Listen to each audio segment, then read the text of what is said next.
नमस्कार दोस्तों, हरे कृष्णा, राधे राधे। फागुन महीने की शुक्ल पक्ष की द्वितीया तिथि को मनाया जाता है फुलेरा दूज। फूलों की त्यौहार है। भगवान श्री कृष्ण राधा रानी के साथ इस दिन फूलों से होली खेले थे और कहते हैं कि इसी दिन से होली की शुरुआत हो जाती है। वैसे बसंत पंचमी के दिन से शुरू होती है, लेकिन आज के दिन से एकदम से फूलों की होली, गुलाल की होली शुरू हो जाती है। आपको क्या करना है, इस दिन श्री कृष्ण भगवान को राधा रानी के साथ पूजा करनी है। गोपाल जी है तो उनकी सेवा करनी है। इस वीडियो में मैं आपको दिखा रही हूँ कि गोपाल जी की सेवा आप कैसे करेंगे। अगर आपके पास राधा कृष्ण जी है तो आप उनको भी साथ में इसी तरह से, एक ही तरह से सेवा कर सकते हैं।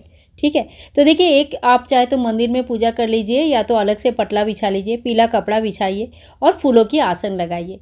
पीला चीज़ों का ज़्यादा से ज़्यादा व्यवहार करें। भगवान श्री कृष्ण को पीला रंग बहुत प्रिय होता है। कहते हैं कि इस दिन जो रिश्ता कभी नहीं बनता है वो भी बन जाता है। पति पत्नी की रिश्ता अगर अनबन चल रही है तो इस दिन राधा कृष्ण जी की पूजन करने से वो रिश्ता एक अच्छाई की तरफ जाते हैं, रिश्तों में सुधार आती है। सबसे पहले देखिए, हमने प्रदीप प्रज्वलित कर लेंगे, दिया का स्थापना करेंगे। दिया को भगवान को आह्वान करेंगे कि दीपक स्थापना करने के बाद कि हे भगवान श्री कृष्ण राधा रानी, आप आए। आपके फुलेरा दूज के दिन आपकी पूजन कर रही हूँ मैं, या कर रहा हूँ। आप आए, हमारा पूजन स्वीकार करें और जो भी हमारी परेशानी है उसको दूर करें। ठीक है, रिश्ता हमेशा अच्छा होना चाहिए। रिश्ता अच्छा होने से दुनिया से इंसान लड़ जाते हैं, पर जहाँ रिश्ता ही खराब हो जाता है वहाँ तो इंसान खुद ही ख़त्म हो जाती है। तो आशा करती हूँ ये सारी चीज़ें आप समझ सकते हो। आज के दिन ठाकुर जी के लिए फूल बंगला लगाया जाता है, तो आप चाहे तो आपके पास अगर फूल बंगला है तो वो लगा सकते हैं, या नॉर्मल सी जो भी चौकी है उसको भी फूलों से सजा सकते हैं। मेरे पास यहाँ पे फूल बंगला था, मैंने फूल बंगला लगा दिया।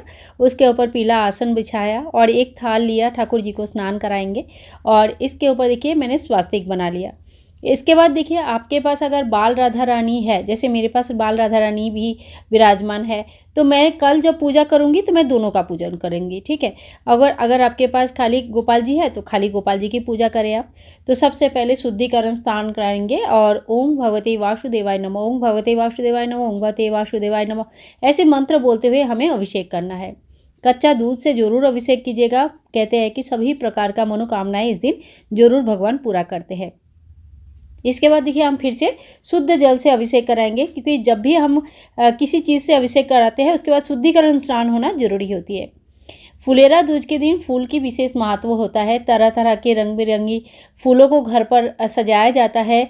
एक दूसरे को फूल गिफ्ट करते हैं। आप चाहे तो भगवान के चरणों से एक फूल लेके अपने हस्बैंड को दे सकते हैं या उनकी तकिया के नीचे भी रख सकते हैं। ये बहुत अच्छा, बोलते हैं रिश्ता बहुत अच्छा होता है। ठीक है, तो भगवान श्री कृष्ण की आशीर्वाद मिलता है। मन में विश्वास रख के कीजिए, जरूर आपका इच्छा पूरी होगी। इसके बाद देखिए, हमने फूलों से स्नान कराया भगवान को और उसके बाद गुलाल से स्नान कराएंगे, गुलाल लगाएंगे, क्योंकि ठाकुर जी है ना, गुलाल खेलने, गुलाल उनको बहुत प्रिय हुआ है। होली सबसे फेवरेट जो त्यौहार है भगवान के। तो इसके बाद फिर से हम अच्छी तरह से भगवान का स्नान करा देंगे। तो शुद्धिकरण स्नान जब आप करेंगे तब देख लेना कि कहीं पे भी फूल या गुलाल वगैरह लगा नहीं होना चाहिए। बिल्कुल साफ़ सुथरा अच्छी तरह से ठाकुर जी को अच्छी तरह से पोंछ के साफ़ करके स्नान करा दीजिएगा। और ये जो पानी है ये आप तुलसी में डाल सकते हैं, लेकिन अगर बहुत ज़्यादा पानी है, गुलाल है, तो तुलसी पे मत डालिएगा, क्योंकि कोई बड़े पेड़ में डालिए, क्योंकि तुलसी क्या छोटी पेड़ होते हैं और उसमें ना बहुत ज़्यादा चीज़ें नहीं डाला जाता है। ठीक है, तो कोई बड़े पेड़ में आप फिर इस पानी को डाल सकते हैं। इसके बाद देखिए, ठाकुर जी को अच्छी तरह से पोंछ लीजिएगा, बिल्कुल पानी नहीं रहना चाहिए। और आज का दिन ना बहुत विशेष होता है, और जो विशेष दिन होती है उसमें ठाकुर जी की विशेष सेवा भी करना चाहिए। तो आपके पास अगर इत्र है, देखिए जो भी इत्र आपके पास है, अगर कोई बोलता है कि मेरे पास एक ही है तो ठीक है, एक ही है तो वही लीजिए और ठाकुर जी को बढ़िया सा एक मसाज दीजिए कि ठाकुर जी को इत्र से एकदम से खुशबू आए चारों तरफ से। फूल भी अल्टीमेटली खुशबू का ही प्रतीक होता है, तो इस दिन खुशबू होना बहुत ज़रूरी है। तो ठाकुर जी को अच्छी तरह से इत्र लगाइए। राधा रानी आपके पास है, राधा रानी को इत्र लगाइए, दोनों को अच्छी तरह से वस्त्र पहनाइए और फिर उनको आसन में विराजमान करें। पीला वस्त्र है तो ठीक है, नहीं है तो जो भी आपके पास अच्छे वस्त्र है वो पहनाइए। इसके बाद देखिए, फूलों के त्यौहार में फूल अगर है तो बहुत बढ़िया बात है। अगर संभव है तो बहुत सारे फूलों से आप सजा लीजिएगा। और अगर आपके पास ओरिजिनल फूल इतने ज़्यादा नहीं है, दो चार ही है, तो मायूस होने की कोई आवश्यकता नहीं है। हम सभी के पास जो ना डेकोरेशन के लिए बहुत सारे फूल के लड़ियाँ वगैरह रहता है, जब दिवाली में हम लोग डेकोरेट करते हैं ना, तो उन सब चीज़ों से भी आप डेकोर कर सकते हैं। थोड़ी सी डेकोरेशन ज़रूर कर लीजिएगा फूलों से इस दिन, देखने में भी सुंदर लगता है, मन को भी भा जाता है। इसके बाद देखिए ठाकुर जी को आप तुलसी पत्र जरूर दीजिएगा और चंदन से टीका करेंगे, थोड़ी सी गुलाल उनके गाल पे लगाएंगे और राधा रानी के नाम पे एक गुलाल लगाएंगे, एक भगवान के नाम पे श्री भगवान गोपाल जी के नाम पे एक गुलाल लगाएंगे। तो इसी तरह से धूप दिखाएंगे, दीप दिखाएंगे। और देखिए मंत्र से भी ज़्यादा बड़ा होता है प्रेम, और भगवान तो हमारा प्रेम का ही देवता है। तो प्रेम से अगर आप पूजा करते हैं तो आपकी पूजा अति अवश्य ही वो स्वीकार करते हैं। इसके बाद एक फूल में थोड़ी सी गुलाल लगा लेंगे, अभ्रक लगा सकते हैं, फिर भगवान को चढ़ाइए। आज के दिन मोर पंख चढ़ाना बहुत अच्छा माना जाता है, तो आपके पास जो भी मोर पंख है, एक भी अगर मोर पंख है तो आप ठाकुर जी को मोर पंख का हवा दीजिए, मोर पंख से पंखा कीजिएगा और फिर उनको मोर पंख चढ़ाइए।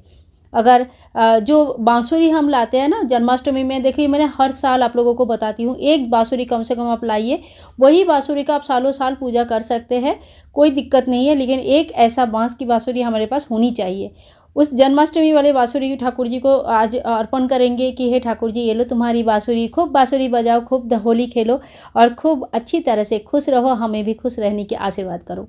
इसके बाद भगवान को आप भोग चढ़ा दीजिए। तो फलों का भोग चढ़ा सकते हैं, घर में पकवान बना सकते हैं, माखन मिश्री की भोग चढ़ा सकते हैं, लड्डू की भोग चढ़ा सकते हैं। तो सात्विक तरीके से तैयार किया गया कोई भी भोग भगवान को चढ़ा सकते हैं।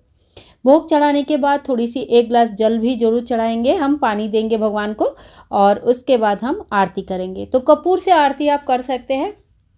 यहाँ पे मैंने कपूर से आरती किया, आप चाहे तो पंच प्रदीप से भी आरती कर सकते हैं, दिया से आरती कर सकते हैं। और फिर आरती को पूरे घर में एक बार घुमा लीजिए, सभी को आरती दिखा दीजिए, आप लोग भी आरती ले लीजिएगा। आप लोग भी हमारे परिवार है, इस यूट्यूब परिवार में बहुत बड़ा परिवार है, तो आप सभी को आरती दे रही हूँ और सभी का रिश्ता बहुत अच्छा हो, यही मनोमन भगवान से प्रार्थना कर रही हूँ। इसके बाद देखिए थोड़ी सी जल का आचमन कर देंगे, 3 बार घुमा के भूमि में छोड़ देंगे और इसी तरह से बहुत ही सरल विधि से हम लोग जो है ना पूजा कर सकते हैं। बस पूजा में और कुछ नहीं चाहिए, आपका भाव चाहिए, भक्ति चाहिए, प्रेम चाहिए, बस इतना ही होता है। और बहुत ही हड़बड़ी में आप लोगों के लिए इस वीडियो को लेके आई हूँ। मैं आशा करती हूँ आप लोगों के लिए हेल्पफुल होगा और आप लोगों को अच्छा लगेगा। देखिए बहुत मेहनत से आप लोगों के लिए मैं वीडियो बनाती हूँ, तो आप लोग प्लीज़ लाइक किया कीजिएगा। लाइक करने से तभी मुझे ना पता चलता है कि आप लोगों को अच्छा लगा। मिलती हूँ नेक्स्ट वीडियो में, तब तक के लिए बाय बाय दोस्तों, टेक केयर, हरे कृष्णा, राधे राधे। और कल पूजा आप लोग कैसे करोगे वो मुझे कमेंट करके ज़रूर लिखना।